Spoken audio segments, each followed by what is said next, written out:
देखिए गौर से, I must confess that I am overwhelmed by the trust my people have placed in me in the elected me to the highest official office in the land. इस धरती के सबसे महत्वपूर्ण पद पर ले जाने के लिए मैं अपने देश के लोगों को सर्वप्रथम क्या देता हूँ?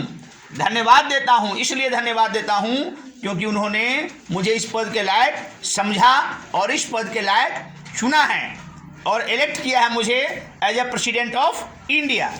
डॉक्टर जाकिर हुसैन राष्ट्रपति पद के शपथ लेते हुए taking a oath as a president of India, उन्होंने लोगों को सबसे पहले क्या किया है?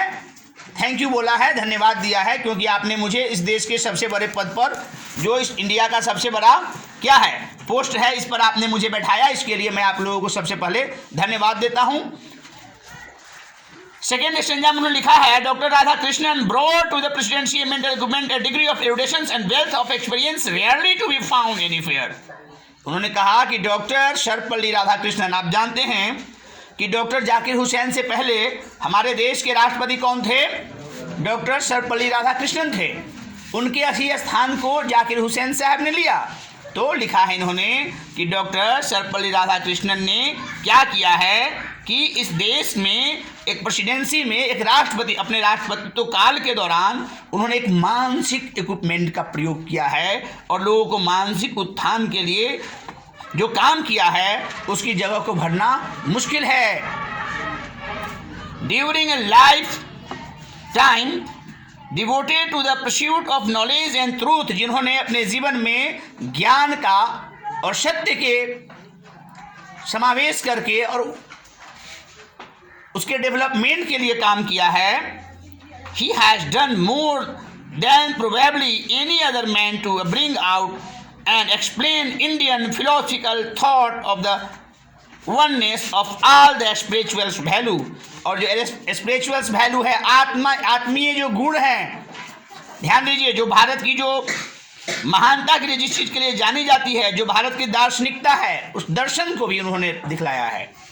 अपने काम के दौरान उन्होंने इसको ध्यान में रखा है।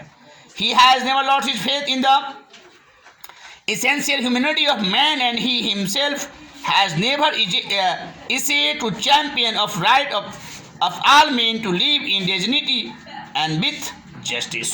तो डॉक्टर राधा कृष्णन के बारे में इन्होंने कहा है कि डॉक्टर राधा कृष्णन, उन्होंने अपना विश्वास कभी नहीं खोया, मानवता से अपने विश्वास को कभी नहीं खोया, मतलब उनका विश्वास हमेशा मानवता में बना रहा और वे मानवाधिकारों के लिए और उसको दिलाने के लिए, न्याय दिलाने के लिए एक चैंपियन की तरह काम किया है।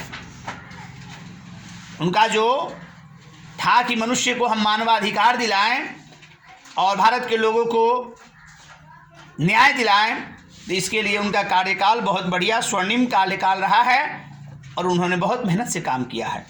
नेक्स्ट है third stanza, I can only assure you that I entered this office in a spirit of prayerful humility and a total dedications. I have just taken the oath of loyalty to the Constitution of India। Doctor Hussain ने कहा, मैं आप लोगों को assure करना चाह रहा हूँ, सुनिश्चित करना चाह रहा हूँ, कौन चीज़ को? कि मैं आज इस ऑफिस में, राष्ट्रपति भवन में जो मैं प्रवेश किया हूँ, तो पूरी तरह से पूर्ण रूप से डेडिकेटेड हूँ, समर्पित हूँ मानवता के प्रति, अपने राष्ट्र के प्रति। मैंने तुरंत अभी संविधान का शपथ लिया है। संविधान छू करके शपथ दिया जाता है ना, और इट इज द, देखिए नेक्स्ट आई क्या लिखा, it is the constitution of comparatively new state which is free citizen have. ये जो नया स्टेट है भारत, चूंकि तुरंत कुछ दिन पहले ही आज़ाद हुआ है, जान रहे हैं, free citizens have for the first time in history given to themselves. तो हिस्ट्री में ध्यान दीजिए, ये हमारा देश भारत न्यू स्टेट कहा है इनको। न्यू स्टेट का मतलब कि एक नया राज्य, नया इसलिए नया नहीं है, लेकिन तुरंत कुछ दिन पहले आज़ाद हुआ है। 67 में इन्होंने शपथ लिया था ना, और तो उससे पहले 47 में आज़ाद हुआ था, 20 वर्ष पहले। इसलिए इन्होंने कहा it is a young state of an ancient people. यह पुराने लोगों का नया देश है। मतलब यही है कि भारत का इतिहास बहुत पुराना है, परंपरा बहुत पुरानी है ना, और भारत का जो महत्व है वह भी बहुत पुराना है, लेकिन चूंकि ये न्यूली अभी तुरंत फ्री हुआ है, इसलिए इनको कहा गया है, क्या कहा है, यंग स्टेट। हाँ, who thought the long millennia and thought corporations of diverse ethnic elements have striving service of those value for those some considerate relations of a value may become inadequate with the change of circumstance, then the value of value remains ultimately valid and present for newer and fresher relations. तो ये जो हमारे पुराने मूल्य हैं वो नए और अच्छे तरीके से नए संबंध बनाने की दिशा में मददगार साबित होगा। The value remains elementary valid and ये हो गया। The past is not dead and statics, हमारा जो इतिहास है वो ख़त्म नहीं है। हाँ, हमारा जो इतिहास है वो बहुत महत्वपूर्ण है। इंडियन जो कल्चर है या इंडिया की जो हिस्ट्री है वो गौरवमयी है, डेड नहीं है। It is alive and dynamic, ये जिंदा है, डायनेमिक है, and is involve in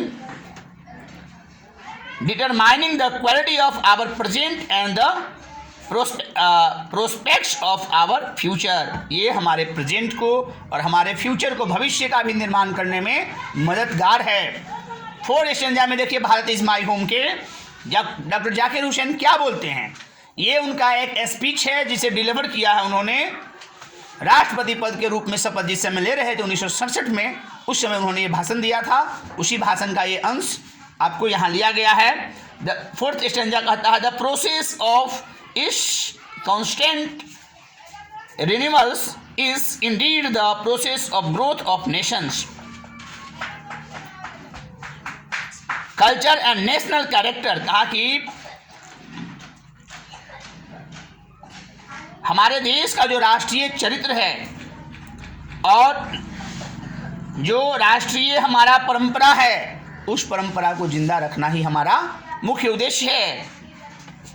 it is the business of education as I see it is minister contract renewals and I may be forgiven the presumptions that my choice of this office has mainly, if not entirely, been made an account of my long associations without education of my people.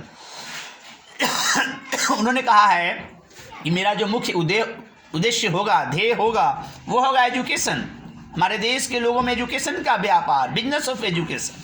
इसका ये मतलब है कि जो focus होगा वो education पर होगा और लोगों के बीच शिक्षा का प्रचार प्रसार किया जाएगा। ऐसा मैंने पूर्व में भी किया है, डॉक्टर हुसैन कहते हैं। इसके लिए मैंने पूर्व में भी प्रयास किया है।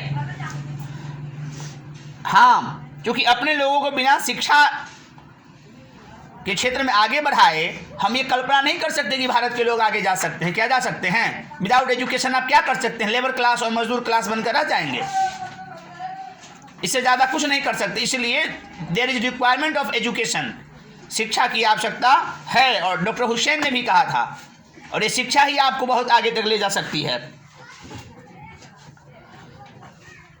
I maintain the education is a prime instrument of national purpose and the quality of education is inescapably involve in the quality of the nation.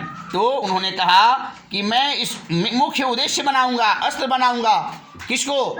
हाँ,